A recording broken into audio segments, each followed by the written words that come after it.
Boa noite, meninos e meninas da transformação.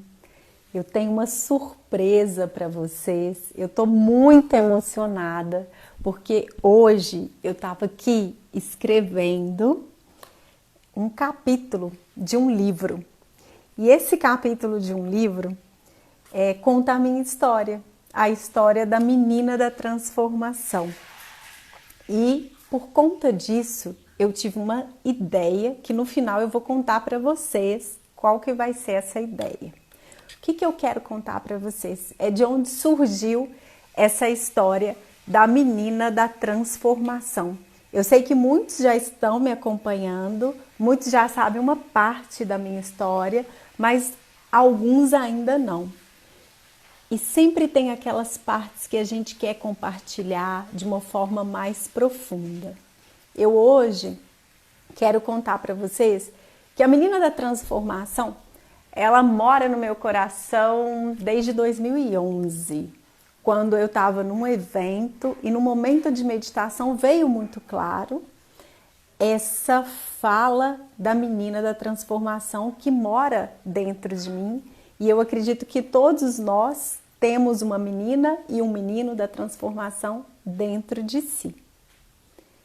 O fato é que eu nasci numa família, que é uma família de classe média, patriarcal. Algumas pessoas já me falaram, né? E sabem disso, que eu tenho uma personalidade bem parecida com a do meu pai. Meu pai, ele era alguém assim com muita determinação, empreendedor, que tinha muita proatividade, mas também era autoexigente e uma pessoa que se cobrava demais e consequentemente cobrava muito dos filhos. Não tinha muita paciência e muitas vezes era bastante bravo com a gente. Por um lado, isso foi muito bom porque me fez ser uma aluna dedicada. Por outro, me causou alguns traumas aí na infância. Mas o que eu vim para contar aqui para vocês é que esse momento da minha infância, ele foi muito determinante para esse caminho que eu fiz, para eu chegar onde eu estou aqui hoje. Acontece que meu pai, ele falava na época que tinha 3 profissões que era assim, que se a gente seguisse, a gente ia estar, perfeito, tranquilo, garantido na vida. E aí, o que acontece? Era de direito, engenharia civil e medicina. Como eu sempre tive boas notas, eu podia escolher a faculdade que eu ia entrar. E eu escolhi a medicina por vocação e foi uma linda carreira. Porém, a forma que eu fiz, eu acho que foi muito intensa, de maneira tal que eu passei por um processo que foi um estresse crônico. E por que eu falo que foi um estresse crônico? Eu não percebia, eu achava que esse jeito normal de viver era o jeito de todo mundo. Então, imagina só, eu cresci com um pai que trabalhava demais, que se dedicava demais à profissão, que sim, era provedor, que cuidava da família, mas no sentido muito mais de preocupar primeiro com o trabalho. Então eu me esforcei demais para trabalhar e adquirir as coisas, o sucesso, o que ele me falou, através desse trabalho. E eu me tornei, vocês devem ter escutado o termo, que é workaholic, ou seja, viciada em trabalho. Qualquer coisa que acontecia, eu ia lá, fugia para o trabalho.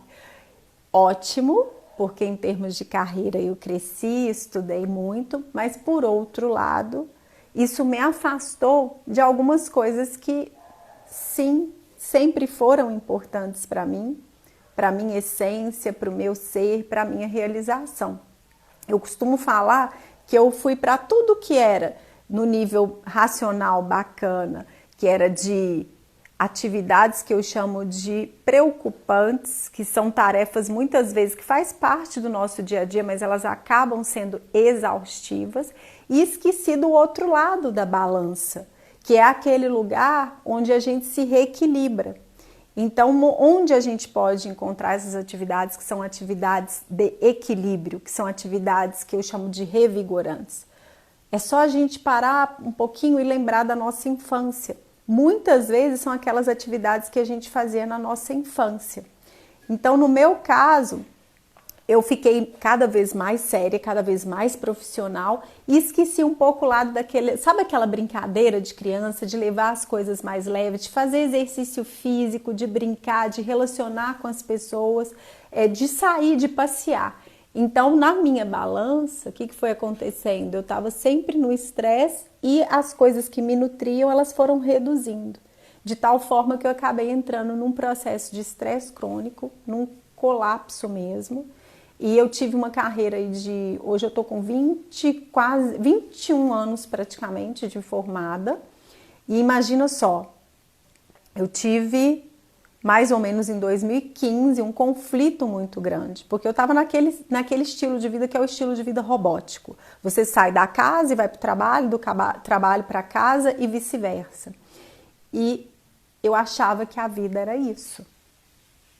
Porém, em 2015 eu entrei num conflito muito grande, não aguentava mais, exausta, esgotada, sobrecarregada, cansada de estar só na mente, desconectada da minha essência. Eu falo, cansada de morar no cabeção, desconectada do meu coração.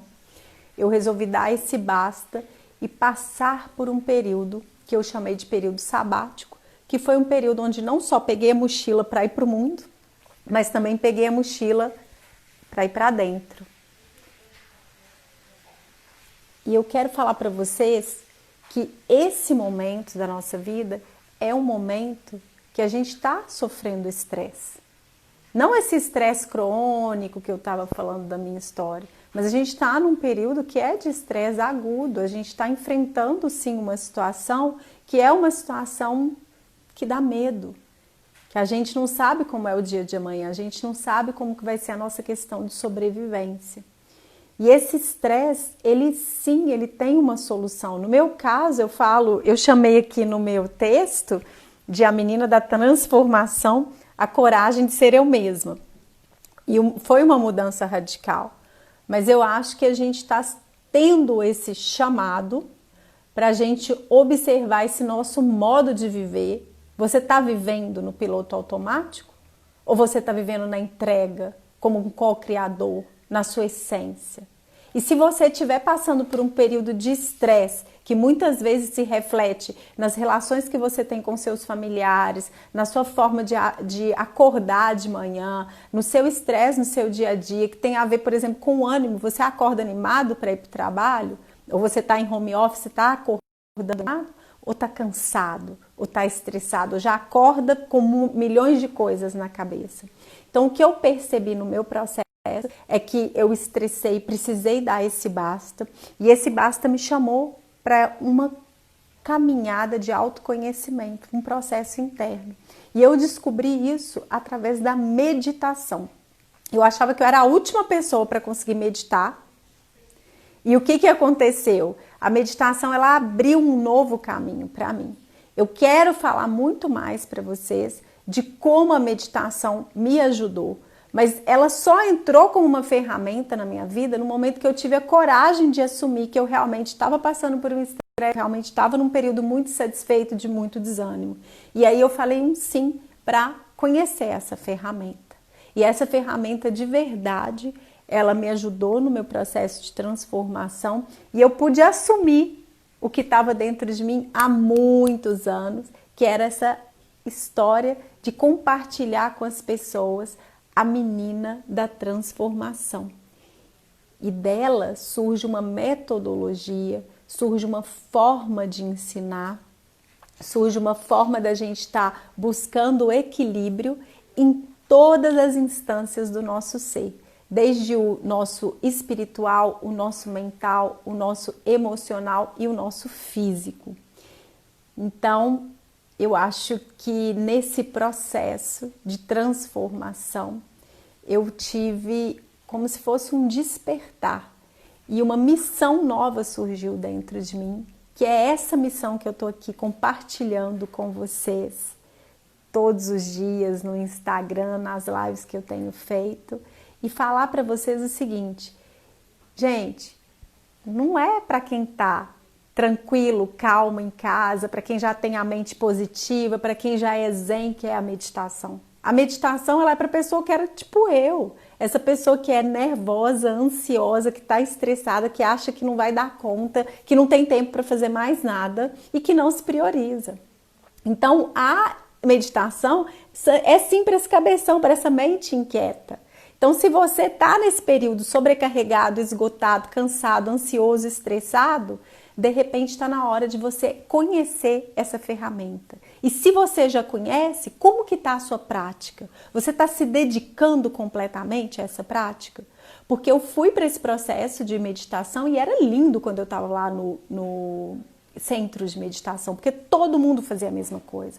Agora, quando eu voltei para o Brasil, minha família não medita e eu precisava manter esse hábito, aí eu enfrentei as grandes dificuldades. E uma coisa que eu percebi é que se a gente estiver em grupo, se a gente pertence a um grupo, se a gente cria essa união, a gente tem um espaço onde a gente pode compartilhar as nossas experiências, as nossas dificuldades, os desafios, o que a gente está enfrentando. Ah, meu problema é disciplina? Não, eu sou disciplinada. Ah, mas eu estou tendo um desafio aqui que é com a persistência. E eu não sei qual que é o melhor horário. Enfim, nesse grupo a gente cria um campo mesmo, uma egrégora, onde cada um vai se ajudar ao se comprometer. E quando a gente vê, o colega está meditando, eu percebo que eu também posso meditar e eu também posso ajudar nesse processo.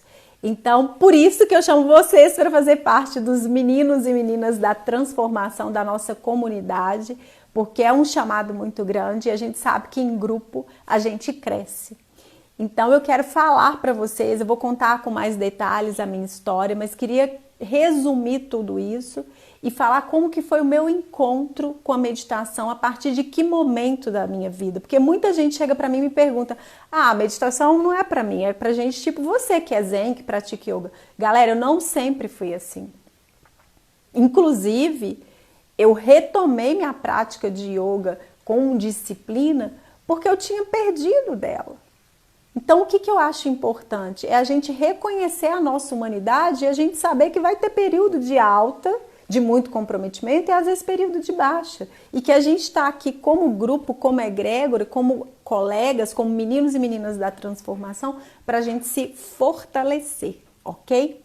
Então, contando esse pedacinho aí da minha história para vocês, eu fiquei super empolgada porque vai ser um capítulo de um livro de uma colega. Mais pra frente eu conto essa parte para vocês.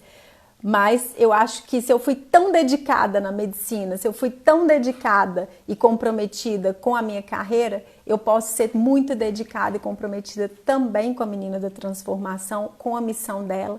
E eu espero que você possa estar comigo nessa missão. Então eu tive uma ideia e essa ideia eu quero compartilhar com vocês, mas eu vou pedir para vocês esperarem um pouquinho, porque vai ser uma surpresa que eu vou contar para vocês amanhã, de como vocês podem estar aqui junto nesse caminho de expansão da consciência, nesse caminho de autoconhecimento, nesse caminho de buscar uma vida cada vez mais plena, mais em paz, mais consciente, com mais harmonia, de verdade, voltando para dentro e resgatando essa essência e resgatando essa sua luz. Gratidão, meninos. Eu passei aqui hoje rapidinho e amanhã eu volto para revelar surpresa para vocês. Um beijo e boa noite, meninos e meninas da transformação.